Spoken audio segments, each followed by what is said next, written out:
Part 13. Sentence. Pescadero State Hospital, 4:13 p.m. The stillness in the interview room was deafening.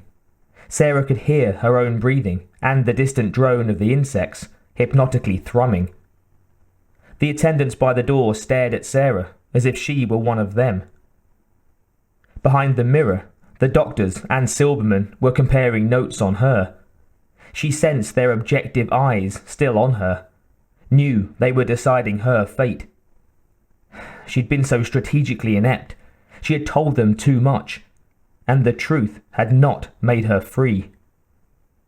But she'd been carrying the secret with her for so long. When they first caught her, they were so damned understanding. She trusted them, trusted they knew their jobs and could tell she wasn't crazy. She had been wrong. They were doctors, whose worldview was filtered through a psychologist's eye. The only handles they had on reality came from study of abstracted human behavior. They couldn't accept that she was a perfectly sane woman in an insane world. Even though she was in a mental hospital, Sarah knew the razor-sharp dividing line between reality and fantasy, between dream and prophecy, between imagination and experience. While at Pescadero, she had crossed that line many times, but she always knew where she was. Silberman could never understand that.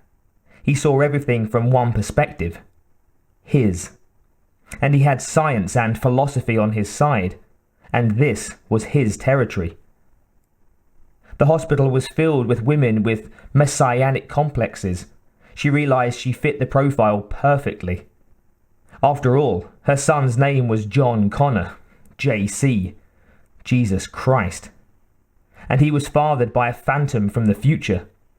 Her son's birth was as close as you get to an immaculate conception, and his sacrifice would save the world. Oh yes, she had broken laws, destroyed property.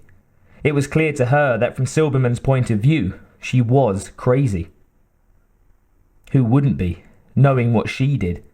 Knowing that civilization was about to slip over the abyss, that millions of innocent people would die horrible deaths.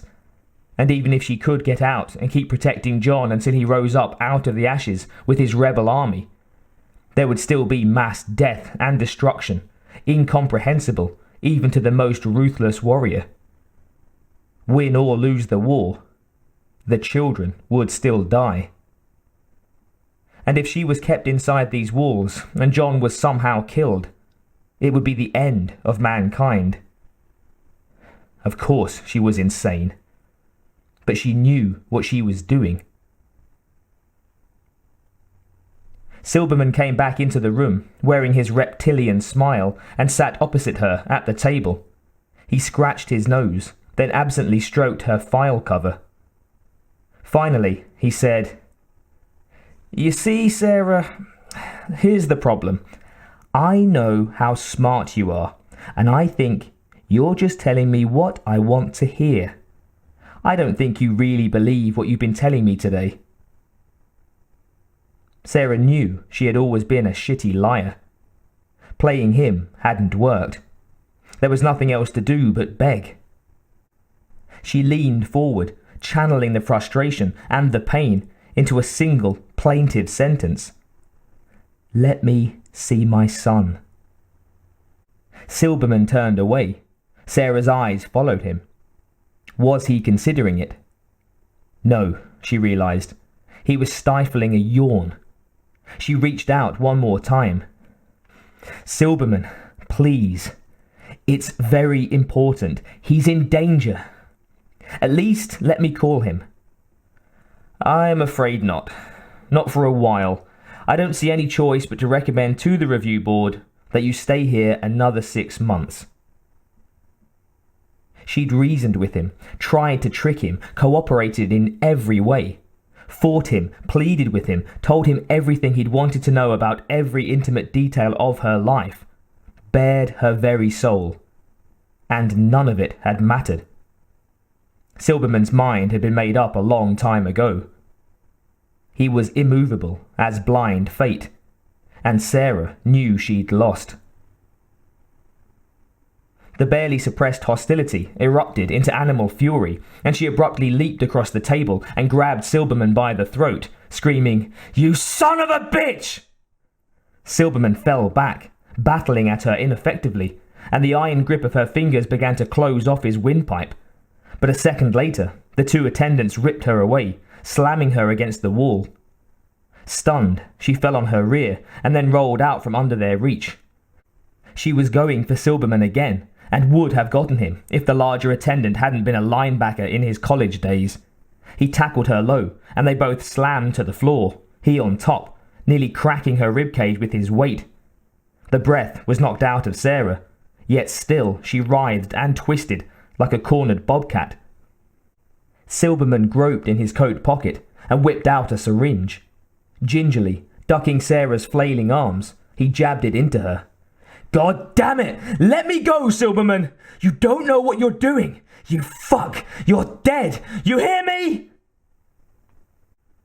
Silberman had no trouble at all hearing her. His ears rang with her banshee howls. He quickly signalled, and the attendants mercifully dragged her out. The door slammed behind them, and it was suddenly quiet. Flushed, Silberman brushed a few strands of hair out of his eyes, gasping for breath, then stiffened, remembering he was still being observed by the others behind the mirror. He cranked up his smile and faced them, shrugging. Model citizen. Sarah was dragged to her cell.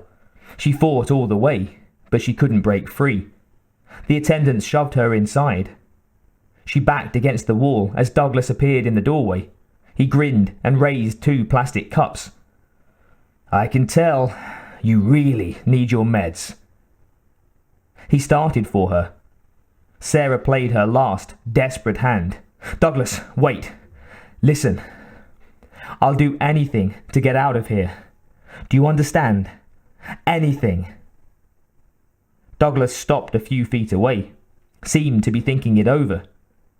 Then he said, "How about taking your pill?"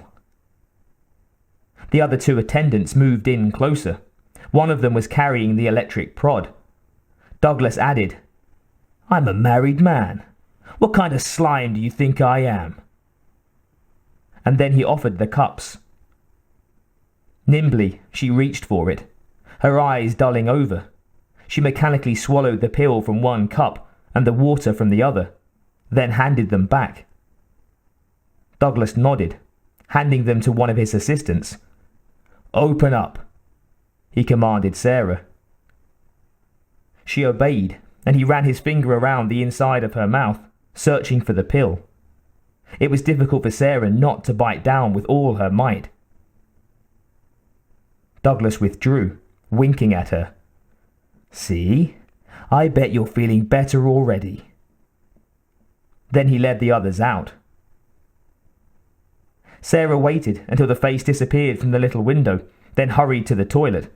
She stuck her finger down her throat and forced herself to throw up the pill. She quickly flushed it away. She took a deep breath, trying to center all her energies, and went over to the bed. She flipped it up against the wall and began to pull herself up by her arms. 1, 2, 3, 4. Mindless, mechanical movement. A place for the frustration and the fury, into her muscles, making her stronger. One day, strong enough to fight them off. She wasn't going to give up. Not ever.